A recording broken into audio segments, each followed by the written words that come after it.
This is Central to NWA, a UCA podcast. I'm your host, Paul Gatling, and we are bringing the University of Central Arkansas to Northwest Arkansas. Each episode, we will talk with leaders, alumni, and innovators driving this region forward, people who are shaping industries and defining what is next for our state. Let's get started.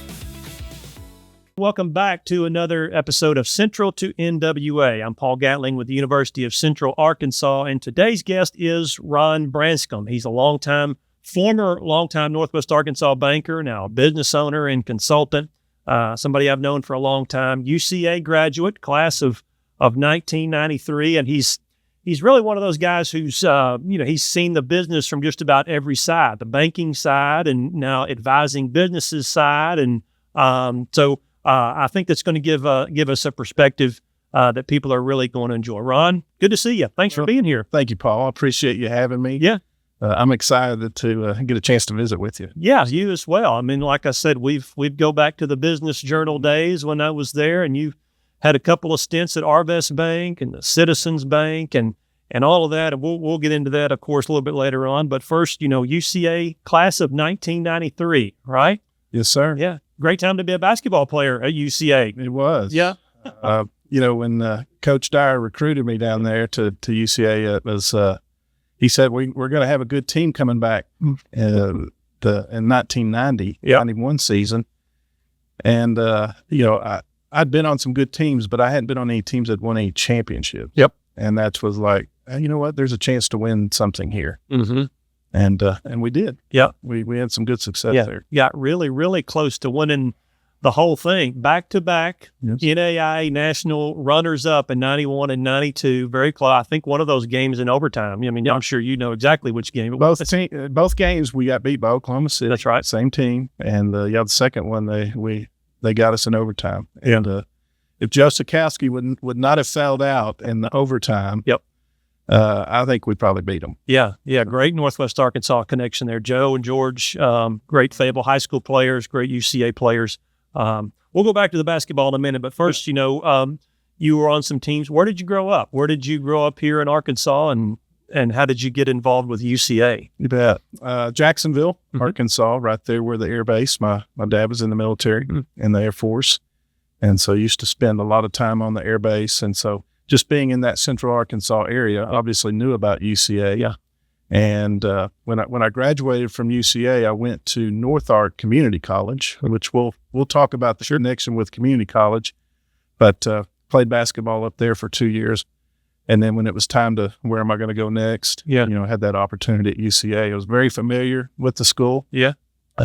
So had a lot of connections there, a lot of friends there.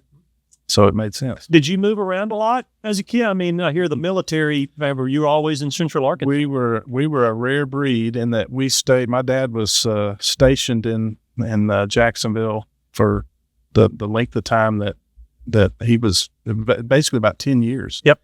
Which is very rare. And he retired at that point. I remember we had orders to go to England at one time. Mm-hmm. He had gone over. Not England, Arkansas. Not England, Arkansas, the country England. He had left, went over there, found a house, had us a house to rent. We put up our house back in Jacksonville and sold it. And then last minute, they got canceled. Wow. And so we had, I remember scrambling my parents to find another house there in Jacksonville, and they did. And so, we stayed there the whole time, which is really rare. Yeah. Okay. So, UCA, besides the basketball, which we'll go back to, what did you study? Did you have any idea about what kind of work you wanted to do? Or what were you interested in there as an undergraduate? Well, I knew I wanted to do something in business, and I'd gotten some advice from a high school teacher that accounting would be a good profession to go into. Yes. So that was the direction I wound up going, was in and getting my undergraduate in accounting, which really gave me some great fundamentals for down the road. Right. So when I think of those UCA teams, I'm in high school at this time, I think of Clifton Bush. Yes. Besides Scottie Pippen, probably one of he's on a very short list of the best UCA basketball players that ever played there. What do you remember about that run, those 2 years? A lot of wins. Yeah, a lot of wins. What I loved about Clifton was every day for practice, he showed up. Yep. He didn't take a day off. I remember one practice where he took a day off. But outside of that, you know, you didn't want Clifton guarding you. You didn't want to guard Clifton. He was our leader. He was the one that set the tone. And, you know, the expectation was when we went to practice, we had to match Clifton Bush's, his willingness to want to put it all out there. He was the first in line. He ran the fastest. He beat everybody in all the drills. He could have easily taken things off at times. Yeah. And so I always thought very highly of Clifton and the fact of that's what made him so good. Yeah. What kind of teammate were you? I was probably the encourager, cheerleader, best that you could be. Find my role wherever I can find a role. Right. You know, I wasn't the most talented player, but I found a spot where I could help the team at moments, and I did the best that I could. Well, and that attitude right there, I mean, is a perfect example of things that I would think stay with you as you grow up and enter into the business world and become a business leader and a husband and all of those things. What did being a teammate mean to you as you progressed through your life? It's a great question. And my senior year, the coaches awarded me best attitude on the team, which really, at that time, I thought, well, you know, you'd always want to be like the best player of the year or best player on the team, but, you know, that wasn't going to be the case. But having the best attitude really set the tone for me. Any team that I've been involved with, if it's on a board, within a company, even just within family, of understanding like, hey, I've got a role to play and I need to play that role and pull my own in regard to what it means to be a teammate. Yeah. Okay. So you leave that environment with an accounting degree, a good teammate, and now you're going into an entirely new team now, starting a banking career, finance career. What was the first step in your career after you're leaving campus in Conway? You know, I went and sought counsel from 3 different individual bankers. I knew that I had the accounting degree, but I wanted to get into banking. Growing up, I remember the bankers in Jacksonville, they were always involved in the community. And so I just knew that was something that really kind of intrigued me and that I wanted to be involved with. So I knew banking was a direction I wanted to go. So I asked 3 different bankers, hey, what's the best way to get in banking? And each one, totally separate, they didn't know any of the previous conversations. Each one told me, you need to go be a bank examiner. Right. And so I started applying with the FDIC, State of Arkansas, the Federal Reserve. I had an uncle who is a distinguished alumni, Herbie Branscum with UCA. He had a connection. One of his partners, Rob Hill, was on the board of the State Bank Department. And so he was able to get me an interview. Yeah. And so I interviewed with the State of Arkansas, got a job as a bank examiner. And they had, it's kind of funny, Paul. They gave me 2 options. We've got an opening in Fayetteville and one in Jonesboro. I really didn't care much about I think they were the Indians at the time. That's right. Arkansas State. Yeah. I followed the Razorbacks more. Yeah. I wished I could tell you that I did all my homework, knew what was going on in Northwest Arkansas, didn't have a clue, and I made the decision based on, hey, I'll go up there because I'm familiar with the Razorback. Right. That's what brought me to Northwest Arkansas. Yeah. And what year was that? That was in 94. Wow. Summer of 94. And so got up here and I really got my doctorate in banking through being a bank examiner. Okay. It was a good 4 years spent. And if anybody who's wanting to get into banking or is in banking but is really wanting to develop and grow, seek out a bank examiner job because you get to see how banks operate. You think that they're all pretty much the same, but they're a lot different. Yeah. And then you get to see the different management styles. I've always wondered, you mentioned that you didn't really know what you were getting into in Fayetteville, but in 1994, when you're coming to Fayetteville, you're in a way, you're still coming to the hinterlands of Northwest Arkansas. You're certainly not coming to Benton County, right? I mean, you didn't go past Fayetteville, 30 some odd years ago. So state banking department, and then, a couple of stints with Arvest Bank, and you led a bank market entry, I believe, Citizens Bank. Yes. From Batesville. One of my favorite questions at the Business Journal was asking bankers, because we hear the term and you sort of alluded to it, community banking, community banker. What does community banking mean to you? What does a community banker do that separates from other bankers? Great question, Paul. Sam Walton, when he started getting into banks, when he started buying banks, his comment was, the bank is going to be only as good as the community is. And the community is made up of the individuals that are there, obviously.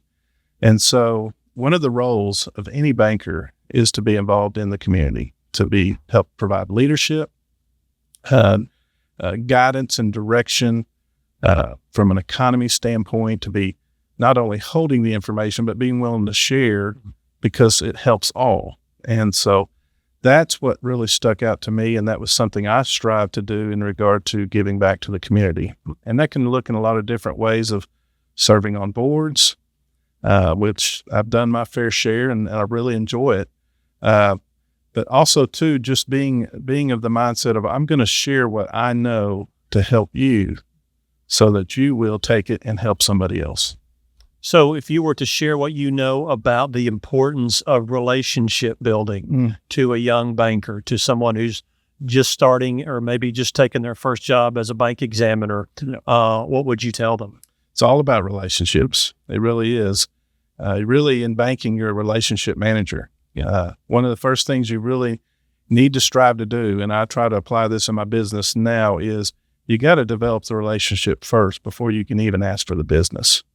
And I think a lot of people rush to, let me help you business-wise, when really you should be just trying to develop that relationship so that they understand where you're coming from. You get a chance to know them, because sometimes you might not want to really have that relationship from a banking standpoint. It might not be a good fit for the bank.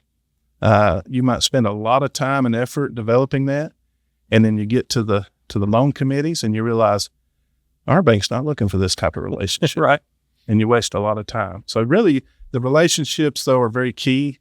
You never really want to burn a bridge, but you really want to develop relationships. Yes. No, and I kind of glossed over your timeline, but just give us like the 30,000-foot view of your timeline here, from leaving the bank department to first joining your bank, and then just kind of the way you worked up the ladder here in Northwest Arkansas. You bet. Yep.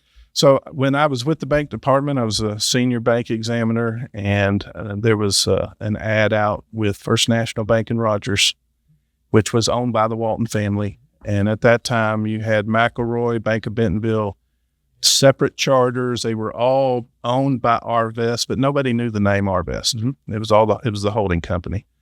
And so I went to work for them as their senior credit analyst, and just got all types of learning experience, because I had one side of the desk of, as a bank examiner, what to look for.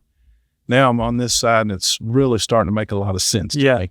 Yeah. And so with First National Bank, just had a lot of opportunities, grew into a commercial lender. And at that time too, the bank was merging into the name of Arvest. There was many days ago where the Arvest name, it might be a First National Bank check, but the Arvest name was a little bit bigger each year. Right. And eventually we all folded under the Arvest umbrella. And so at that point, I not only got the experience of being a commercial lender, but I also got to have the experience of managing a commercial lending team. So I had a group that reported to me, and it was my job to help the bank find all of the commercial opportunities that were out there. And it was like the wild, wild west at one time. There were a lot of things going on, a lot of opportunities. And I look back and I think, man, what a blessing to experience all of it.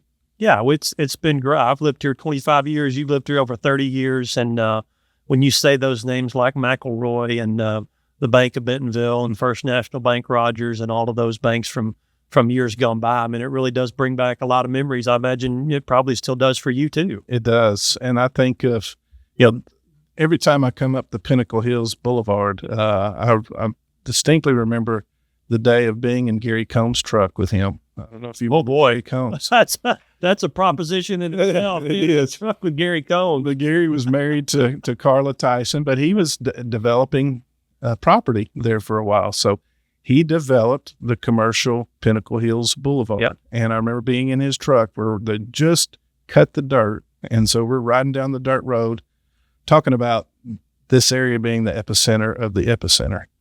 And that was like, Gary, I hope you don't drive off the road here. but also too, what vision he had. Yeah.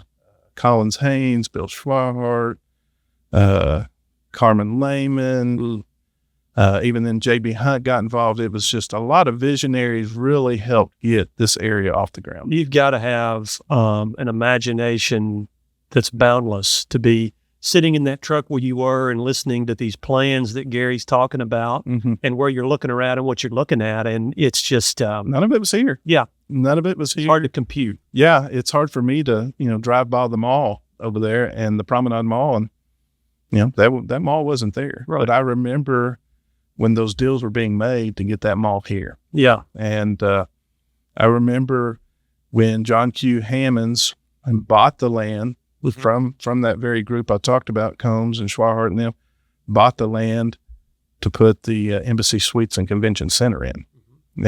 And he told that group, you're not thinking big enough. And that's when he put that convention center and the hotel in, and it was like he was a visionary too. Yeah, I'll share a story similar to that. I remember I just moved up here in 2001, and I was doing a freelance article for the State Golf Association magazine, and it was connected with Mr. Reeves, Charles Reeves, who developed Shadow Valley. He was they had just started moving dirt and kind of cutting some fairways. I mean, it was very, very early on, and he put me in his truck one morning to go, show me. We were going to go from 1, and here's number 2, and here's number 3.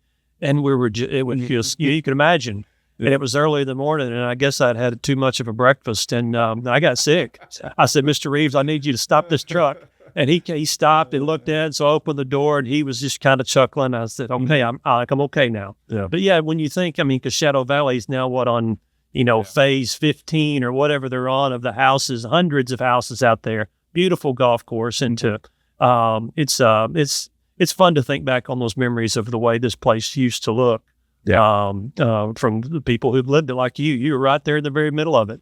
Yeah. So Charles, before Shadow Valley, he had Highland Knolls and Chris Meadows. He had developed that, and he was very instrumental in Southwest Rogers growth.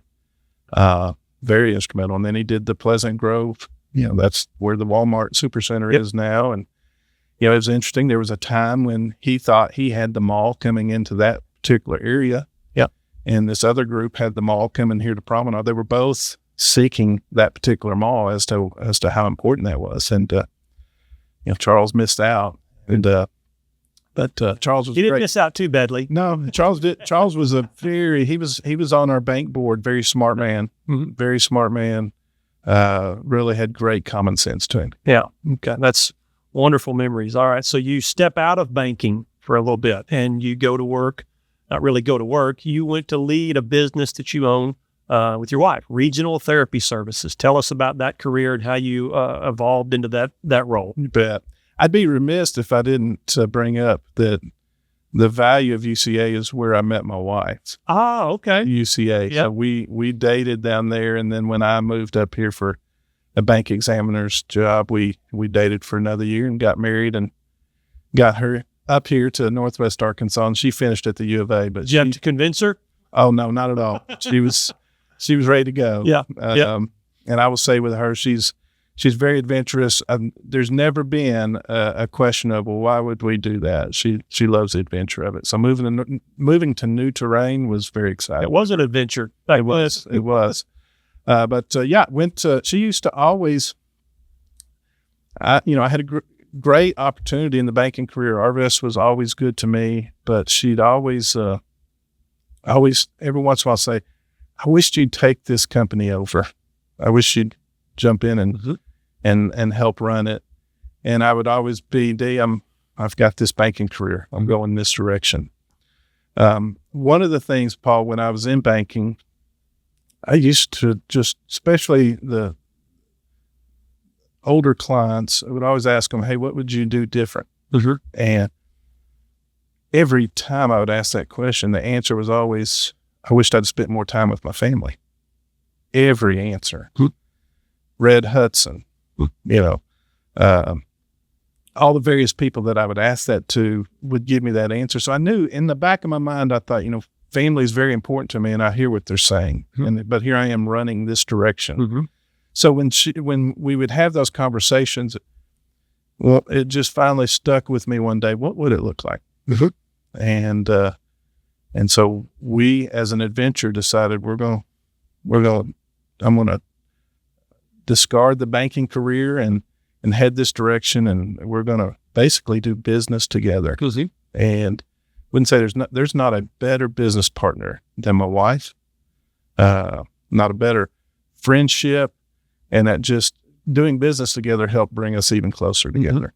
And so it's not always easy, but it's very, very valuable and very enjoyable. And so Regional Therapy Services what does it do and who does it do it for?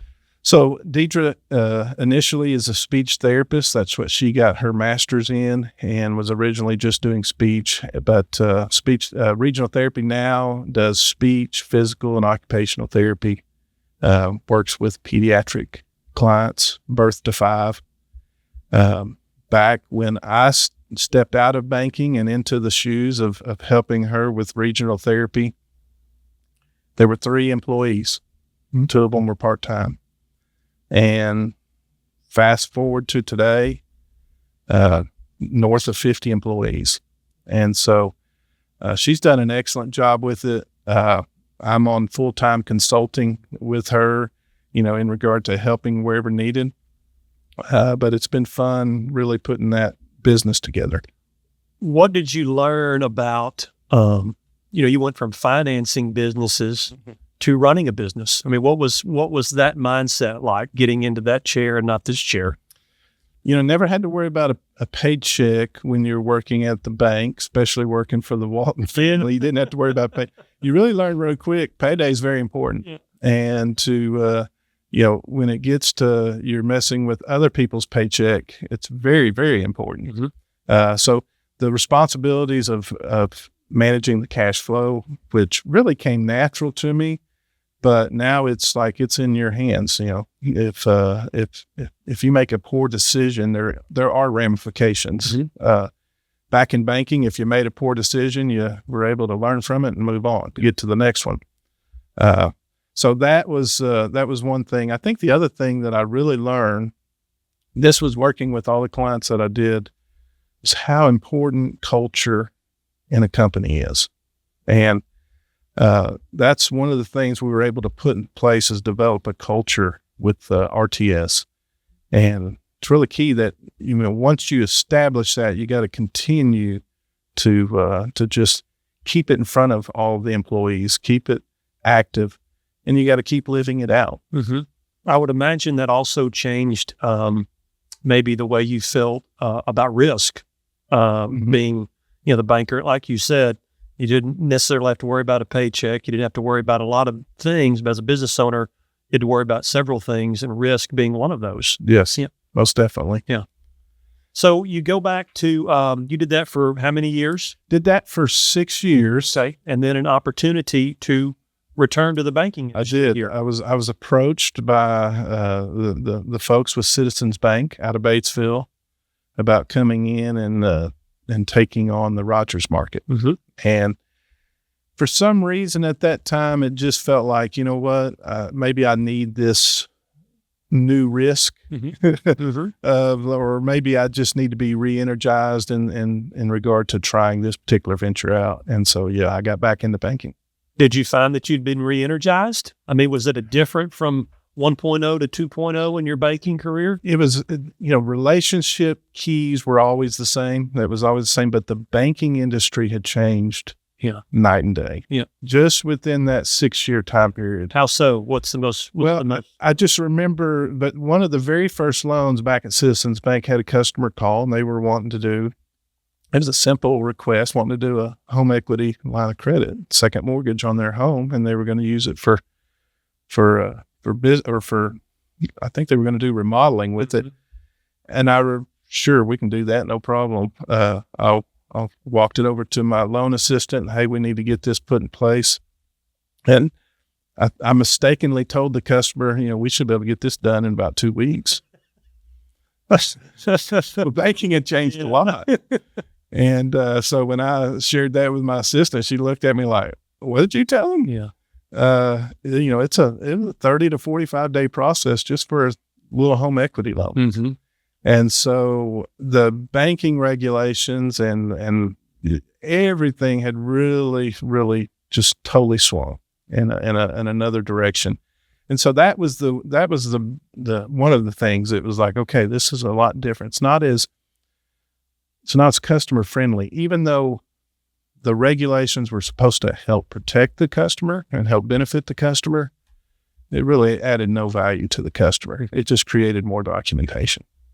Do you feel like, I mean, that's a byproduct of a lot of things, regulatory things, and we could go down that path all day, but was it also a byproduct of just the region's growth here? I mean, community banking, I would think, has changed meaning today from what it had been 20 years ago in that we are not necessarily a community anymore. Not that that's good or bad or negative, but we're getting bigger, we're larger, we've evolved into something maybe past a community where you don't necessarily know your banker and your customer as well as you did. Is that got some validity to that? Yes and no. I do think there are certain niches within banking that I think still need to be met and can be met. And so you can have the big national banks, which are going to provide a lot of security. Mm-hmm. You can have the regional banks that probably don't have as much flexibility, but they can be really, really sharp on their loan rates and have some really aggressive products. And then you still need that community bank that knows, who am I doing business with? And knows that, hey, I'm willing to take this risk on this individual because I know their character. I know who they are. I know that they've been through the fire on things and they came through every time. Mm-hmm. So I still think there is a niche for community banking. The regulations make it really tough to be a community bank, though. Mm. They really do. Yeah. Because they start lumping you in with some of the regional banks and trying to get you to that point. Now, I can understand back when I go put my old bank examiner hat on, I remember those days of, hey, safety and soundness. You're trying to protect the banking industry. And so I understand that, but I think there's still a niche that can be met as a community banker. Okay. So fast forward then, you've seen business from multiple angles: regulator, banker, and business owner. And so in terms of niches, you, I guess, see a niche that you can fill with a consulting firm, right? And you decide to launch your own consulting business. What led to that decision? Well, you hit it right on the head there, Paul. As a banker, no telling how many phone calls I got of, hey, Ron, I need to borrow some money. Like, hey, that's what I'm here for. Yeah, I want to loan it to you, but we need some financials. We need some information to back this decision up. And so it was pretty much every banker. When I describe this to current bankers now, they say, yeah, I know exactly what you're talking about. And so it's, hey, I need these financials. And then you're dragging to get that information. Yeah. You do get it, and then it's not put together in the best format. It's really up to the banker to try to make sense of it. Mm-hmm. And usually when it gets to that point, the answer usually is no, or it's a challenging yes. And so I saw that play out all my career, even to today, I see it. And so what I provide is, let me help get you a packet or get your financials in line in a position to where you're presenting and you're way ahead of the game. If you're having to present after the fact your financials, even when you're needing to borrow the money, it's not a good feeling for the bank. And so having that experience, bringing that to the business owners is really where I try to bring value. What is a general picture of your client at Strategic Business Consulting? It's somebody who's been in business 3 years or more, might have a bookkeeper, CFO, prefer that they do. And so that I come in and help kind of give an oversight where I'm not necessarily doing the books, but I'm giving guidance on the financials. And then helping the business owner understand, here's how the bank's going to look at it. Here's how we need to present this, and help guide them through that process. Let's say I'll bring you a potential client tomorrow, business. What's the first thing you look for to determine if that business is healthy financially? or how healthy it is. How healthy it is. Mm-hmm. The very first thing I usually look at is what is the debt to equity ratio? Mm-hmm. How much debt compared to equity do they have? And that tells me how leveraged are they? Mm-hmm. Or is there room for leverage? Or is there room for growth? A leveraged company is really going to struggle. That's the biggest challenge is understanding for a business owner to understand, hey, I've got money in the bank, but yeah, your balance sheet is way out of whack right now. We got to get some capital into the company one way or another. Usually the best way is to retain it. Mm-hmm. So when you're making money, it's always nice you always want to take it out, but it's better if you leave it in and get yourself some area to grow. Yeah. If there's a small business owner or medium-sized business owner listening right now, what's the first thing you would tell them they should go check in their business? To go check in their business, they want to make sure they understand the numbers, the financials. What are the financials telling them? One of the easiest questions for them to answer when I ask, how much money did you make last month? If they don't give me an answer, then I know they don't know what's going on with their business. Mm-hmm.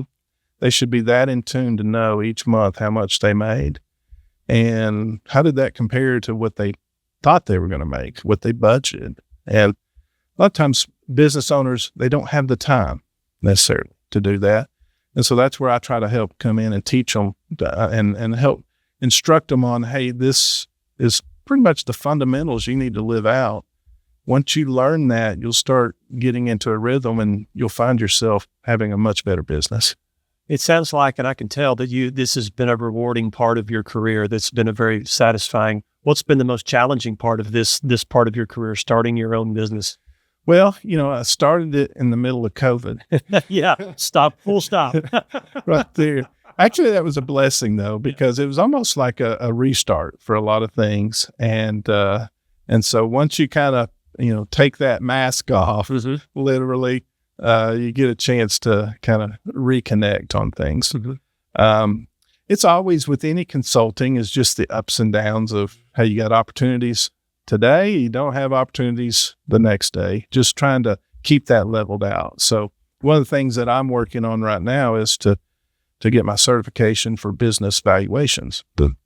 So that way I can help bring something to the table of, hey, I've got a client. One of the things a business owner is eventually always going to be dealing with is, how do I exit? Mm-hmm. And so the ability to value a company, which I feel like I can value companies right now, but I just need the certification to go along with it. Sure. Yeah. Just that extra layer of the stamp you could put on it. Yeah. Okay. And then the opportunity too of being expert witness testimony within the court system.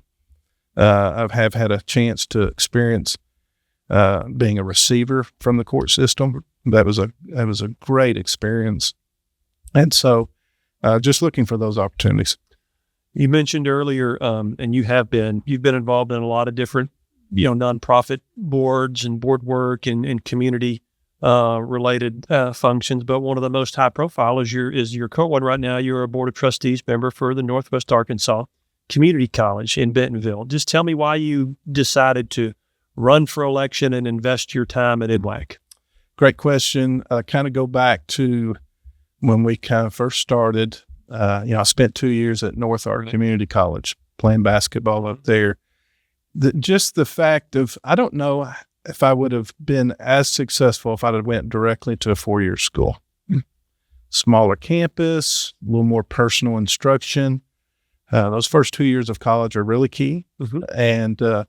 And so I knew when I got involved in this community, I always had the draw and the feel of, I want to get involved with the community college here.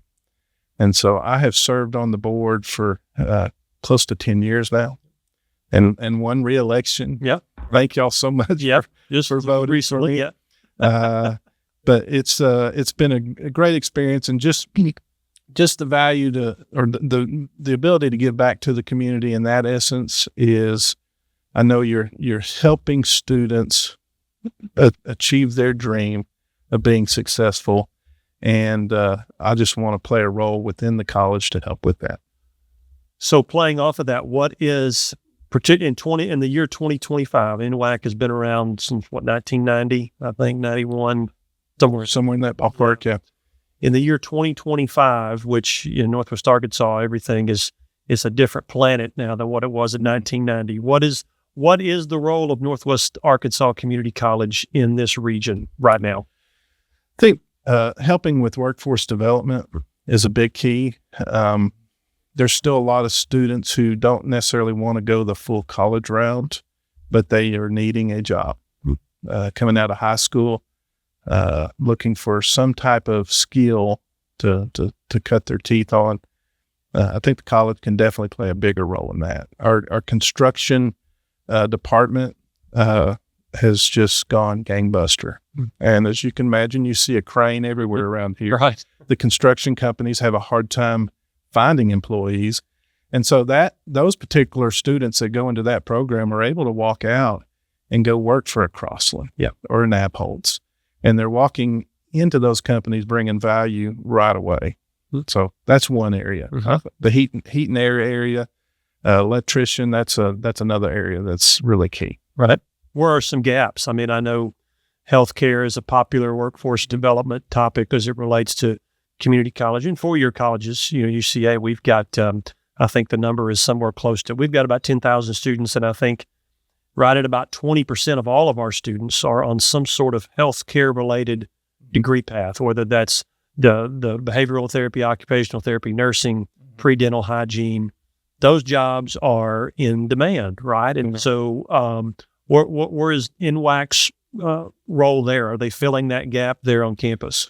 We do have a nursing program and a physical therapy assistant program. It would probably be wise for the college. Challenge is always instructor-wise, trying to find the instructors to provide this, but from an occupational therapy standpoint, providing an assistant program would be helpful. The nursing programs have been very successful. It's been a great feeder and to the community. Healthcare is so evolving. Yeah. The AI industry, the college has been really proactive with that. And I do think there'll be some opportunities to help AI within the healthcare community. Yeah. And I know Dr. Riddle is really excited about that opportunity. Yeah. And there's also, you read more about, growth at NWACC, just like everything else. The enrollment's growing, and now there's some discussions and some plans to grow the campus quite considerably. Yeah. It's always the biggest challenge, though, because you got to have a dollar to build something. That's right. That's exactly right. So, the college there's so much growth opportunities around here. You got to really fight for that dollar to find how we're going to get the funding to do these things. And so that's the biggest challenge. Is we do have great plans of expanding the campus. It's just, okay, how do we get the funding mechanism to come along with it? Yeah, great plan, grand plans, really. But yeah, you've got to pay for it. So let's go back. Let's talk about your family. You rightfully so mentioned your wife of over 25 years, I think, and your family. How do you? And you've got a lot going on personally and professionally, the board service and your job. How do you stay grounded and with your family with all that you have going on? Well, first of all, it's got to be led by faith. I'm very driven by my relationship with Christ. And so being faith-driven has really been the key, because if Deidre and I are not seeking the Lord, then, it's a little bit lopsided at that point. But if we're on the same page there and we're seeking the Lord, then I think we're on the same page and we're ready to lead a family. And that's been the blessing of it. We got 7 kids. They range from 23 down to 9. So I still got kids in the household. Still got a lot of kids in the household. Yeah. But family is very important to me. But relationship with Deidre, that to me is a big key to success. And I'm not talking success business, financially. I'm just talking about enjoyment of life is, your relationship with your spouse. And so, that's been a big key for her and I. We're going to be celebrating 31 years. Oh, wow. This year. Yep. And so that's been a big key. Family is very important to me, though. And I never seem to have solved the where do you spend the time, other than you do the best you can and let the Lord fill in the gaps. Has your definition of success changed over time? I mean, you use that word. I mean, what are the things that are important to you 20 years ago? Are they important now? They're not, Paul. And that's one of those things where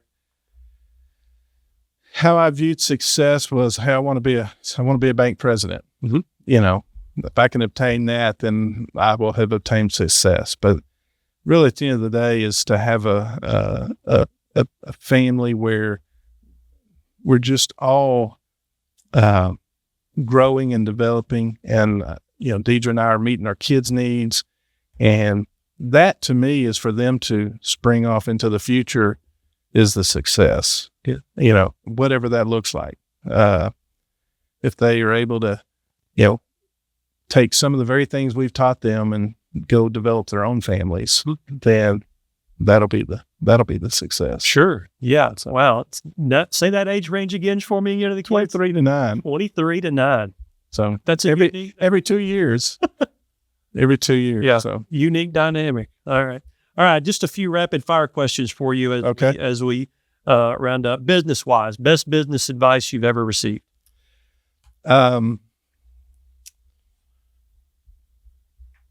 Great question.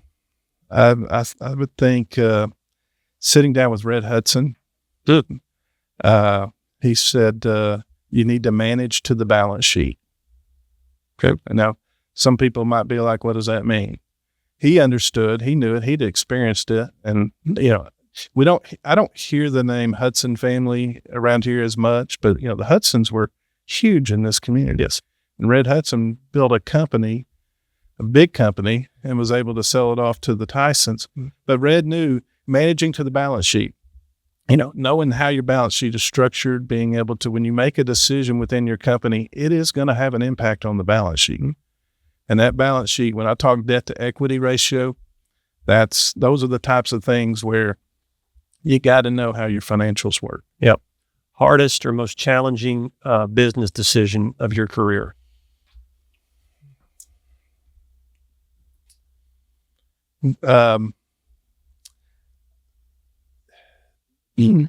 Got back in the 2009, 2010 time period when the market had tanked. We not only had the real estate, but we had the stock market took a dive. Our bank had a big client that it was the Village on the Creek's property, and so I inherited that relationship, and that was a very challenging time. And how are we going to navigate this? Because it was a big loan, but it had dropped in value considerably based on the market. And so having to deal with that was, a challenge. Now, looking back over time and dealing with that particular customer, she and I really had a great relationship. After all the water had passed under the bridge, she'd call me any day, ask if I needed any help, or I could call her, ask her if she needed help. There was really a unique friendship there, which is pretty rare. That's a relationship. That's a relationship. Absolutely. I always felt like, even as a banker, there's going to be tough decisions of foreclosing on folks. That's still a human. That's still a person that you can still have a relationship with. Yeah. And depending upon how you handle it will determine how that relationship goes. Sure. Aside from your 31st wedding anniversary, what are you most excited about right now? Oh, right now, getting down to the beach for spring break. Yeah. Top of mind. No, I'm really looking forward to getting this business valuation certification to see what can that do in regard to my company for consulting, because it will open some doors that I'm looking forward, and I think really fits my niche really good. So sure. Okay. Well, listen, Ron, really appreciate you doing this. You've had a really unique career path here in Northwest Arkansas that started at UCA, instead at Conway. And so I really think people are going to take a lot of this, so I appreciate you sitting down with me. Thank you, Paul. I really enjoyed it. All right, great Thank conversation. All right. And that is it for this episode of Central to NWA. We appreciate you tuning in. Until next time, go Bears. That's it for this episode of Central to NWA, a UCA podcast. I'm Paul Gatling, Senior Director of Northwest Arkansas Engagement for the University of Central Arkansas. Be sure to subscribe to the show and follow UCA on all the appropriate social media. I'll see you next time on Central to NWA.